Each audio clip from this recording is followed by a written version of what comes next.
Guys, this is going to be a really round number 2 quick podcast because getting the doors replaced in the house, not my choice, but they're literally taking away They're taking the door we're using. And before anyone calls in and says, Corey, I really heard you tapping your legs today. This isn't So we're actually going to make this a really quick podcast. We tried to record this earlier. It was so distracting. Horrendous. It was horrendous. It was the worst. We honestly had to save your ears from it. So really quick, we want to talk about comfy mistakes. And the big takeaway of this short podcast is that mistakes are a part of business. They're actually the healthiest indicator that you are failing forward. Now, in the group, you want to say something? No, I don't. No, I don't at all. Don't make a mistake. Now, in the group, I often see people say, I make a mistake, I'm done with K-Pops. Or I made a mistake, I'm done with Eddie. And what happens is you stop the ability to grow when you stop making mistakes. Mistakes are the common growth part of a business. And I was telling this in the podcast we just deleted, that when we first started the business, the accountant assumed I knew something and she didn't assume I know nothing, which was the accurate assumption is that I know nothing. All of a sudden I get all these fines for not filing or paying something. I don't know what it was. And I emailed the accountant and she was like, idiot, you're supposed to pay those. Like, oh, no way. Yeah. I see a lot of people have to have everything perfect before they launch something. A business, a new avenue of, macarons or something like that. But if you plan for everything to be perfect, the heartbreak you're going to suffer when inevitably something does not go perfectly. It's going to hit you so hard. It's going to take you down to your knees. And I see people quit their bakeries, quit their businesses. I'm only going to do this for fun now because something didn't go right. Like one interaction with a customer, your colors bled, you had the wrong color, and they called you out on it. So now you're like disappointed in yourself. Business isn't for me. I can't handle this. I'm going to get a bad review, and that's going to ruin me. So instead of risking the bad review, I'm going to never grow. I'm going to never expand because the natural byproduct of expansion is mistakes. Yeah. I'm not naturally good at anything. Anything I touch will be horrendous before it gets better. And you've made peace with that. So now Corey can walk vigilantly into the night, making mistakes because she knows that's the tax to get better at something. She came in with a dough. It might as well have been a Frisbee, a sourdough. It was not that bad. It might as well have been. It was a hockey puck that was barely edible. Bottoms were burnt. Yeah. But that was a process of now learning. So guess what? Bottoms weren't burnt today. The sourdough that walked through the doors. Yeah, because from that mistake of not using parchment and using a heavier, baking sheet, I learned, okay, we need a thinner baking sheet and parchment paper. So some people are like, well, I don't want to have to make that mistake. Yeah. No, you don't always have to. You can learn from other people's mistakes. But the fact is, a mistake will be made and will be learned from. If you're fearful of mistake making, you are... This is always, I tell people, like in terms of like search engine optimization, if a website is rising, yours doesn't stay the same. It actually has to fall. If one goes up, one must come down. Yeah. So in the event that you have a competitor that's willing to fall in love with mistakes, it's not that your business stays where you left it. It's that your business actually falls because they are rising. Yeah. Because they're willing to do something you're scared of. You want to tell that Eddie story you just told me? When I first got Eddie, I was like, yeah, I'm going to be corporate girly. This is going to be my era. I'm never going to make a normal cookie ever again. Made these cookies. Of course, I had not necessarily marketed Eddie. I wasn't confident with Eddie, but I was like, oh yeah, I kind of know this lady in business, known her for a few years. She wanted Eddie cookies, like printed. I was like, yeah, I can print them on. Printed them. In a couple hours, I bagged them. That was a mistake. When it came up, there was no logo. It was like liquid. Liquid logo at the bottom of the bag. So it had melted. I hadn't let anything dry in time. Didn't know my mistake. So I reached out to the client. I said, I am so sorry. I said, but if I remake these cookies with the printed logo and bring them to you unbagged, is that okay? And she's like, oh, absolutely. We're going to unbag them anyways for the event. So I was able to learn from that. Okay, I made some mistakes. The best way to learn from a mistake is to join a group. And that's why we have the sugar cookie marketing group. That's why we made the baking group. But now here's the flip side. I'm in the Eddie group. I really like seeing what people, they're just fantastic. It's Eddie Printers user group. But when you get in there, people are talking about the problems. And I'm like, this is great. Oh, yeah. Look at all these things we can learn from. And then I see this closed mindset of, well, I'm not going to get in Eddie this person writes because I see all the problems. Right there, that's you not willing to make the mistake to expand your business. Yeah. So there's no corporate girly era on the other side of that thought. Yeah, but there's no mistake either. There's no mistake. And wow, I can say I've never had to refund because I've never had to sell. There's two people who never had to refund. The one who's naturally gifted, which is most not of any of us in this room. And there's only two of us in the room. The person who's never sold has never had a refund, right? So what I'm saying is fall in love with mistake making. Now, you mentioned in that podcast we just deleted that you actually bring your clients into the mistake. So if someone asks for something, is a mistake. If someone asks for something and I'm not necessarily 100% confident that I can either recreate it or provide it, I'll let them know, hey, I'm newer to cake pops, but I would totally love to bake these for you. Just at the end of the day, you're going to have a round cake pop that's a color. But best case, Mario's at the top. Yeah, Mario's at the top, bursting forth out of it. Right. So it's okay to bring them in, especially a lot of them have so much grace that they're willing to give if you're just upfront with them, that they're willing to make the mistakes with you at the end of the day. Yeah, Corey bringing it back to the first time you made a cake pop, Corey had this genius idea. It was not genius. To put a green Jimmy sprinkle into the cake batter. Little did we know, we did find out that the Jimmy Sprinkles color leaked into the batter and it was just this nasty shade of green. It did. Look, it tasted great. Looked unappetizing. It looked like if E. coli had a birthday. It did look like mold had taken root. Right. So the client gets in and they're like, hey, I don't like this. And Corey's like, absolutely, here's a refund. My apologies. Back to the drawing board. Was that Corey's first and last cake pop? No. You failed on a couple more. They got blobbier. But now they're really nice. Yeah. But I learned. Don't put the Jimmies in while the cake is still warm. Right. And that was failing forward. Now, what happens is you make a mistake, you make a public mistake, and you feel embarrassed. You feel shame. And these are all natural side effects of making mistakes. But if you can fall in love with a mistake making, I was telling Corey on Reddit, I saw this thread of this guy learning to do a backflip from his feet onto a mattress. So he had a mattress to catch his fall, right? As we were watching, and he recorded them all and sped them up. I think we were watching over a couple weeks' time. And someone made a comment. They're like, hey, he gets better, then he actually gets worse, and then he sticks the landing. Yeah. And someone's like, yeah, that's the natural side of learning. When you try something new, you have beginners like that confidence of, I don't know what I don't know yet. I'm always like, this worked out too good. Right, but you don't know why it worked out. Then when you get your brain involved, you're like, I'm going to actually figure out why this worked out. You're going to make more mistakes as you refine your process. And then all of a sudden you're like, now I know what works and doesn't work. And then you've got a new talent. Yeah. I joined all the sourdough groups because now I'm in my sourdough era. Public ones I see when you post. I know. Now Facebook's like Corey's doing some stuff. But what I see most often is people will mess up a loaf and then quit. It's taking up too much flour. It's taking up too much time. This just isn't for me. And you have people like trying to drag them out of the gutter. Like, no, this is for you. If you don't want it to be for you, it won't be for you. Yeah, if you want the perspective of I'm afraid of mistake making, guess what? You'll never have to make mistakes, but you'll never be successful. Yeah, you'll never be successful as you could be. You'll never have a sourdough bread. Things that are intimidating, macarons. Macaron shells are disappointing because they only turn out wrong at the end. No, they're right until that'll break your spirit. But if you gave up every time the shells wasn't right and you didn't tweak anything, oh yeah, macarons are definitely not for you. Absolutely. Because you said they're not for you. You're afraid of failure. So there's those camp afraid of failure and there's camp fail forward. The camp fail forward, I can see when they write posts in that group. I can see what they're doing. I can see their mentality. I can see that they word the thing is like, hey, the client showed up late, but I didn't remind them. How can I make this work? Versus I'm afraid to fail camp is the client, well, I got busy and they should know, and the client's stupid. And then I have to delete your thread. Yeah. But on the flip side, the one person I'm like, wow, you're not afraid to fail and you are going to be a force to be reckoned with. I always feel bad for the localities where somebody's like that because I'm like, you're going to clean up because you get it. You don't mind to make mistakes. You're willing to work with the client. You're willing to refund. You're willing to continue to fail for it. There was a lady in the cookie college. She's actually local to us, which is so funny. I almost felt like she should have called me. I want to say that.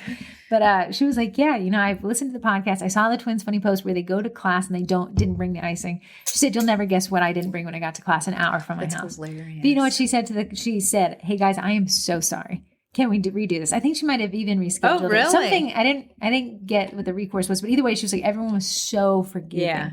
Maybe somebody went to go get the icing. Well, at the end of the day, we're all human and mistakes just come naturally with it. So fall in love with them. Yeah. Fail forward, and then the door's coming down. I also think It's the if we snake. call it mistakes, it has such a negative do you connotation. wanna call If it? you learn from it, What do you want? What's a more attractive? How can What's we a rebrand new- mistakes? a lesson, Hard learned. hard learned lesson. Yeah, mistakes. Yeah, you just gotta say like, hey, this is a part of it. This was the guarantee. The mistake Yeah. was the guarantee. It wasn't the one-off. That mistake was always gonna happen. Yeah. You were going to have a rough go at it. Anyways, we have sponsors. Eddie, the edible food printer. I did an Eddie order. Let me tell you, if you stare at soccer balls long enough, they look weird. Yeah, I've seen the soccer ball struggle. The soccer ball struggle. So I got an order, last minute order, soccer balls with the word sharks on it. So I said, you know what? Let me Eddie the soccer that's ball. Smart. Little Tracy practice piping. Yeah, but then I just did sharks on top of it, piped. Yeah. So you have this perfect soccer ball, and then words on top of it. Turned Yeah. out great. I was able to get them done. You're like, fantastic. Made 0 mistakes. Zero mistakes. Yes, and our other sponsor is Bakety Bake. Man, they're taking that door's not leaving. The door's going. They are. Door's gone. They're taking the house with that door. The other podcast sponsor is Bakety Bake. It's a royal batch. That was wrong. That was a mistake. If you listen back to the beginning of this not just this podcast, the beginning of every podcast we ever. read it off a piece of paper. Yeah. And then Maybe they were like, therefore we thou wish you'd shalt. read it off the newspaper.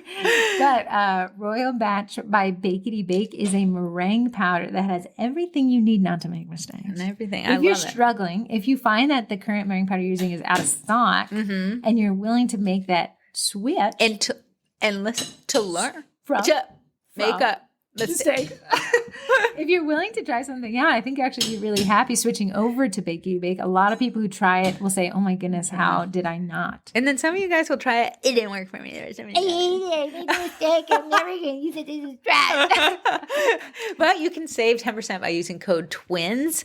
It already has 3 ingredients in it, which is vanilla flavoring, saves you money there. Corn syrup. Saves you money there. Gives us soft White white food food coloring, so it just Learning. whips up bright white. 58th episode, I'm getting it. Yeah, the ingredients on the back, like the recipe on the back. I do take out 1 tablespoon of Somebody the asked if you take out the tablespoon, do you add something else back in, or you're just living life? I take under a out tablespoon? the tablespoon and I take out a little water. So when it whips up super thick because that's the goal to make your meringue is an unstable ingredient. So you want to make it stable. So you mix it till it stiff peaks.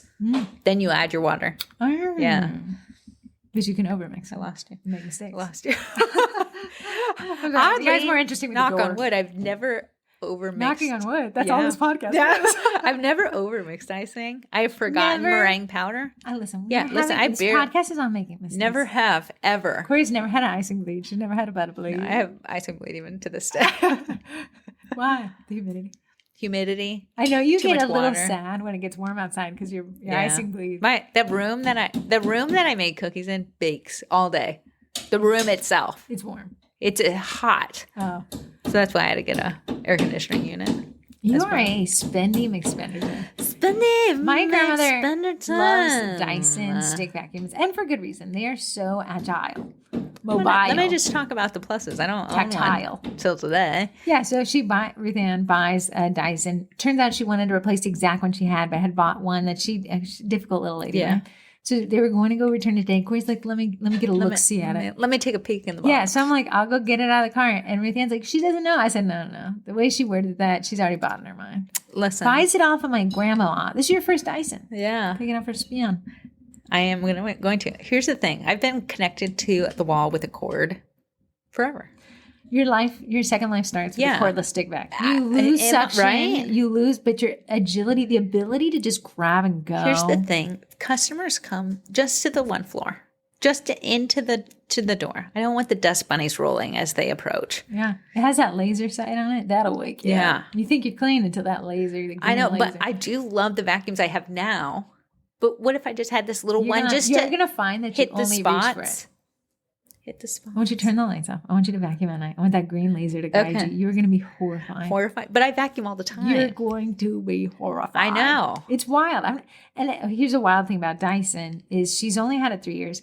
Granted, my grandmother vacuums out the garage. She vacuums leaves. And nobody can get her to stop. In fall. Nobody can get her to stop. She's vacuuming out pedals. To me, she's I feel like vacuuming you out need grass. to be a little tender. I agree. Have respect for the machine. But that lady's like, it's $500. It should be. Yeah. She's treating it like a dry vac.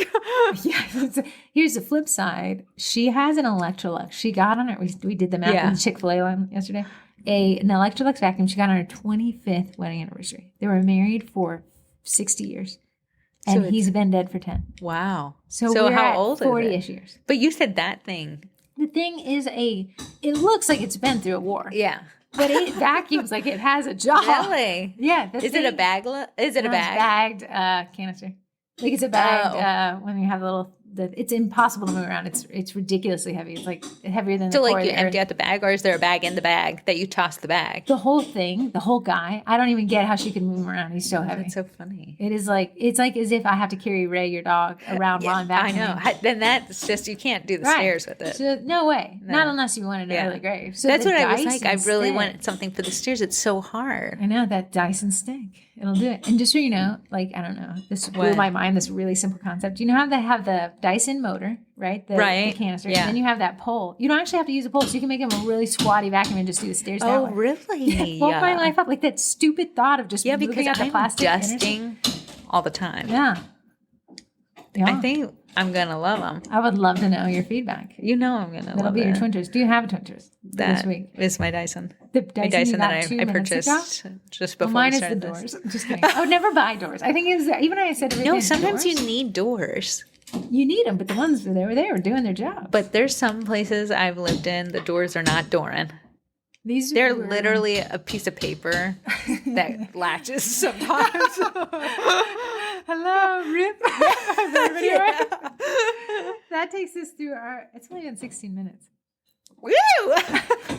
That takes us, just because it's so ridiculous with the noise, we're going to do an abbreviated podcast this time. I know you're lucky we even did it, my friend. I know you guys are like, but we want more of you too. Please. The only reason you guys like this podcast is it's just been the most consistent. What else are you going to listen to? Yeah. We're only doing this, so you have to come back each after week. Someone said, where's the... Sorry. They have to listen to you. Open mouth cough like a little... Now, I was thinking back. COVID, that shutdown day is 4 years ago. Wow. Remember that day when we were like, let's go get something to eat? And they're like, it's been better.